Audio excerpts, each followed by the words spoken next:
अस्सलाम वालेकुम फ्रेंड्स, आज हम बात करेंगे ड्रामा सीरियल कलंदर के एपिसोड 51 के बारे में। तो फ्रेंड्स, ड्रामे के नेक्स्ट एपिसोड में आप देखेंगे, वो कहते हैं ना कि रस्सी जल गई मगर बल नहीं गया। सुम्बुल के साथ भी बिल्कुल ऐसा ही होता है, मगर उसके अंदर जो अकड़ है, जो अना है, वो अभी भी खत्म नहीं हुई। उसका गरूर अभी भी नहीं टूटा। मगर उसके वालिद को समझ आ गई कि मैंने और मेरी बेटी ने मिलकर जो भी किया है वो सब बुरा है। मगर ऐसे में सुम्बुल की गैर मौजूदगी में सुम्बुल की बेटी को देखने वाली यही दुर्योधन होती है, जो उसे दिलो जान से चाहती है और दिलो जान से उसका ख्याल भी रखती है। अब इतना ही नहीं बल्कि वो सभी का ख्याल रखती है। तबरेज अपनी बेटी से मिलने आया तो उसे सोता हुआ पाकर वही खामोशी से बैठ गया। तो वहीं पर उसको नींद आ जाती है तो दुर्योधन उठकर उस पर चादर उड़ाती है। अपने शोहर अपनी बेटी का ख्याल तो वो दिलो जान से रखती ही है, मगर ऐसे में सुम्बुल के वालिद जो अपनी बेटी की वजह से बहुत परेशान है, वो तो टेस्ट रिपोर्ट भी बाहर भेज चुके हैं। मगर जब वहाँ से भी नाउमीदी हुई तो उनका दिल टूट जाता है। इसी परेशानी से वो खाना भी नहीं खाते और दुर्योधन उनसे कहती रही। वो खाना खाने से इनकार करते हैं तो आखिर दुर्योधन ही उनके पास बैठ गई और अपने हाथों से उन्हें खाना खिलाती है। सुम्बुल के वालिद को ऐसे संभाला जैसे उसके अपने वालिद हों। आज तो सुम्बुल के वालिद अपने आप से भी नजरें नहीं मिला पाते कि दुर्योधन कितनी अच्छी है, हम सब ने इसके साथ कितनी नाइंसाफियां की। शर्मिंदा तो वो दुर्योधन से बहुत पहले से ही थे, लेकिन आज तो वो बहुत ही शर्मिंदा हो गए। तो आज दुर्योधन से कह ही देते हैं, दुर्योधन तुम इंसानियत की मिराज पे हो, मेरी बच्ची के लिए दुआ करना। तो उधर जूही की बारी भी अब आ ही गई।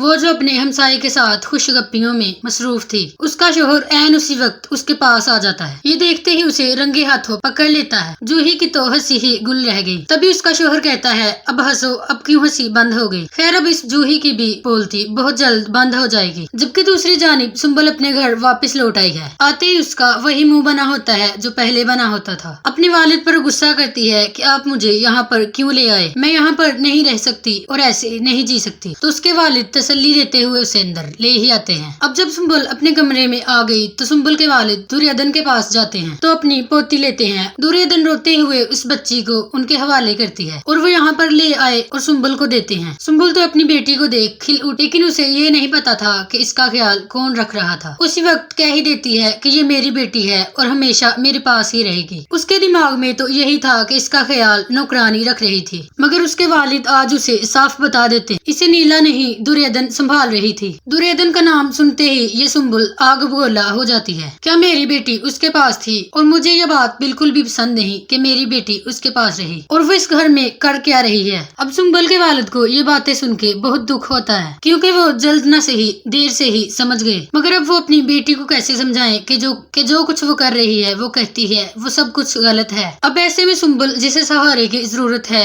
मगर अब भी वो किसी का सहारा लेना नहीं चाहती। हालांकि उसकी बेटी रात में बहुत रोती है। अब सुम्बुल जो नहीं देख सकी, क्योंकि वो अपने आप को तो देख ही नहीं सकती, तो अपनी बेटी को क्या देखेगी। तो आखिर तबरेज बेटी को उठा के दुर्योधन के पास जाने लगा तो सुम्बुल उसे वार्न कर देती है कि तुम मेरी बेटी को दुर्योधन के पास नहीं लेके जाओगे। तो तबरेज उसे साफ कह देता है कि ये मेरी भी बेटी है, मैं इसे रोता हुआ नहीं देख सकता। तो आखिर उसे बच्ची को लेके दुर्योधन के पास जाना ही पड़ा, क्योंकि अब इस बच्ची को तो दुर्योधन की गोद की आदत हो चुकी है और वही है जो इस बच्ची को संभाल सकती है। और अब यूं ही ये सुम्बुल से ये सब कुछ न बर्दाश्त होता है और ना ही देखा जाता है। तभी वो अपने वालिद से दो टोक कह देती है कि तबरेज से कहें दुर्योधन अब उसकी जिंदगी में नहीं रहेगी, वो उसे तलाक दे। सामने खड़ी जब दुर्योधन ये सब बातें सुन लेती है और वो बहुत दुखी होती है कि अब उसे एक गम नहीं दो गम सहने होंगे। अपने शोहर के छिन जाने का दुख तो उसे होगा ही, मगर अब इस बच्ची का भी दुख उसे बहुत होगा। मगर होप सो फ्रेंड्स, अब की बार सुम्बुल की सोच गलत हो और तबरेज उसकी बातों में ना आए। उसे अब इस ऐशो इशरत की जरूरत नहीं है, सिर्फ उसको अपनी बेटी ही मिल जाए तो यही उसका पैसा है, वही दौलत। और अब तो वैसे भी तबरेज का केस बहुत स्ट्रॉन्ग है, अगर उसने बेटी छीनने की कोशिश की तो यही अदालत भी फैसला तबरेज के हक में ही करेगी, क्योंकि सुम्बुल तो खुद को नहीं संभाल सकती तो अपनी बेटी को क्या संभालेगी। तो इसके पहले ये किस्सा अदालत में पहुंच, ये मामला यहीं पर सॉल्व हो जाएगा। जब सुम्बुल की अकल ठिकाने लगेगी और उसका दिमाग बिल्कुल ठीक होगा, तब उसे समझ में आएगी कि अकेली भी वो रहेगी और खाली हाथ भी। और फ्रेंड्स, आप इसके मुतालिक क्या राय रखते हैं कि सुम्बुल की अकल ठिकाने लगेगी? क्या वो दुर्योधन को तबरेज के साथ कबूल कर लेगी या फिर इसी जलन में खुद को ही नुकसान पहुंचाएगी? इसके मुतालिक अपनी कीमती राय का इजहार जरूर कीजिए और अगर आपको हमारी ये वीडियो अच्छी लगी तो इस वीडियो को लाइक और हमारे चैनल को सब्सक्राइब कर दें और साथ मौजूद घंटी के निशान को दबा दें ताकि मजीद अच्छी वीडियोस की नोटिफिकेशन आप तक पहुंच सके। शुक्रिया।